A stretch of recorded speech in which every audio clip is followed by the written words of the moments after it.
اكتر الاباء بيشوفوا ان انا هربيه زي ما انا اتربيت. هو انتوا شايفيني انا سيء؟ انا مش سيء. لا، انت سيء، انت مش متزن، انت مش سعيد. انت بتشوف المشكلة الصغيرة وتعملها قنبلة. ما عندكش المايند سيت اللي بيقول المشكلة جت عشان تتحل، الحوادث تحدث.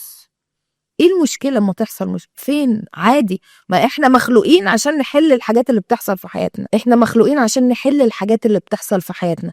لما الاب والام يبقوا عارفين ان الولد ده بينتقل من مرحلة المراهقة لمرحلة الشباب علشان هيبقى راجل، فاحنا لازم نحبه وندعمه ونعلمه ازاي يعبر عن مشاعره ونزرع له ثقة بنفسه. كل ده هيفرق له جدا. علمه كويس.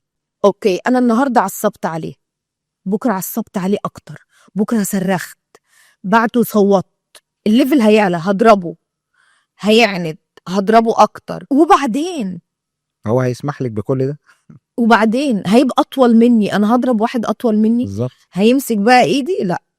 يا على شكل الاب وهو جاي يضرب ابنه وابنه بيمسك ايده وبيقول له لا ما تضربنيش. ده الاب هو وحشه اللي قوي، هيخاف منه بعدين. وحشه قوي في حقه. بتحصل. اللي هو ابعد لحسن انا اللي هضربك. ما هو بقى خلاص بدنيا بقت بنيته قويه هو اقوى منه ببساطه، لان عنده الاندفاع بقى والدم لسه حار، فخلاص انا هعمل اللي انا عاوزه.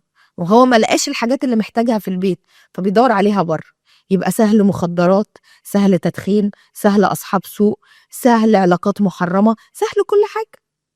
بالقدوه، الولد بيتعلم بالقدوه بنسبه 93%، وبالكلام 8%.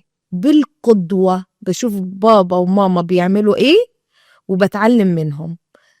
انت ما تقولش لابنك اعمل ده وما تعملش ده، انت اعمل، هو هيعمل ببساطة شديدة.